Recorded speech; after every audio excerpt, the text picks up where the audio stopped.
I just want to use this as a quick video journal of sorts because I had a revelation or I had a moment that led to a revelation. And it's very simple, but I want to document it and sit with it because I immediately started reflecting on um, this thing that just occurred. So I just moved to LA, and due to the support of my supporters, I was able to pay up a few months of rent. So I'm in a place of relaxation, in a place of kind of decompressing that I haven't been in a long time. I haven't been this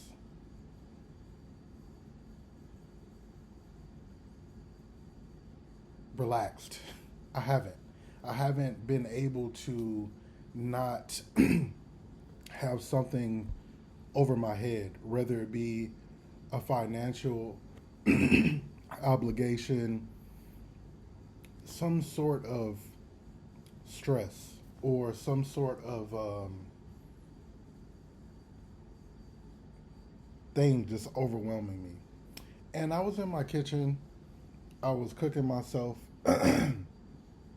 something nice. I had my windows open. I'm playing my favorite album by Nujabes. And after I was done cooking and eating, ooh, who dog that is? Anyways, after I was done cooking and eating, I'm cleaning up the kitchen, and it was just this moment of bliss that overcame me. And in that moment of bliss, do you know what emerged from my subconscious and what I said aloud to myself?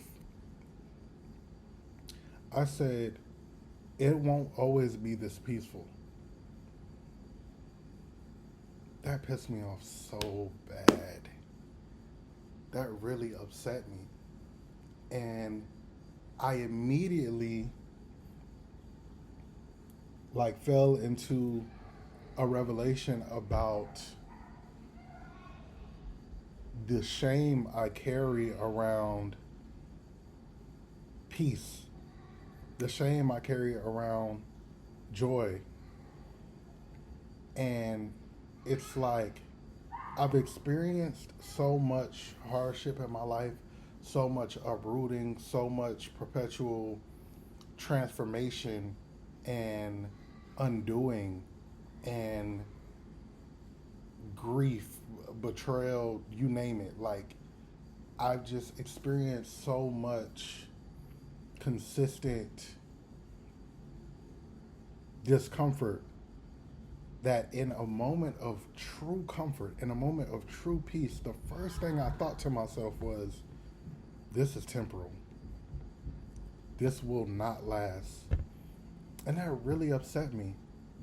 And though objectively I can acknowledge all things are temporal, both good and bad, to not allow myself to be completely present in that moment of peace, in that moment of bliss and relaxation, really brought me to the revelation of, I think we all collectively feel that way to a degree.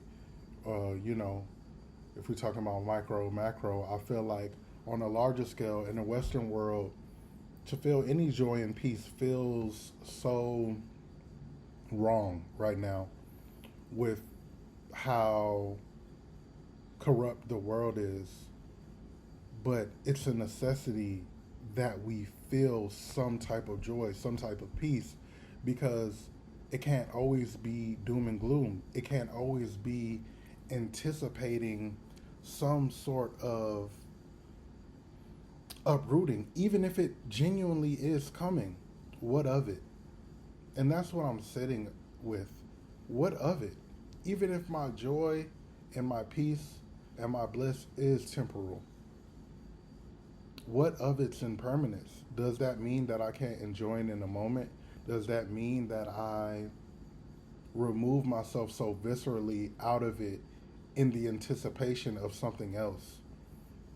And I think we all need to sit with that. We all need to genuinely allow ourselves to be present and to reflect the joy that we do feel, because if not, how will we dream a new dream? How will we undo, the chaotic dream that is, while feeding it and perpetuating it with our anxieties and with our anticipation and um, almost hopes for the worst. You know, I think hopefulness is essential, and not in a spiritual bypassing way, not in a undermining the material reality, but in acknowledging the metaphysical implications of the material reality. All things start intangibly, and most of what can be taken from us and that we worry about is tangible. The body is tangible. Life implies death. That's inevitable. So as soon as we were born, that was already implied. So to fear this, whether it be closer or farther, is counterproductive. And to feed into the chaos with our anxieties, with our hopelessness, with our nihilism is also counterproductive. Because again, what they can take from us is tangible. Okay, they can take my body, they can take my security, they can take our, you know, system away. The system can collapse. But the parts of us that cannot be taken, we have to hold on to. Joy cannot be taken from you unless you consent. Your imagination cannot be taken from you.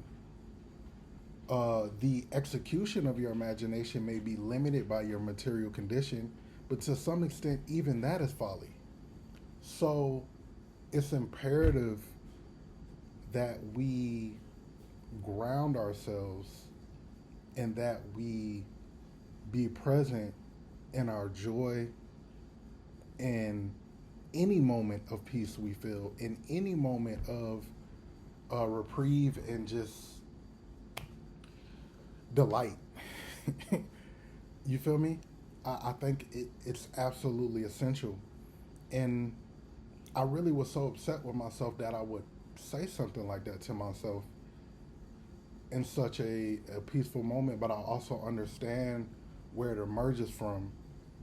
And for me to you all, it is of the utmost importance that you interrogate that within yourself, that you interrogate the voice in yourself that comes to the surface to undermine your presence, to undermine your joy, to undermine whatever you may feel.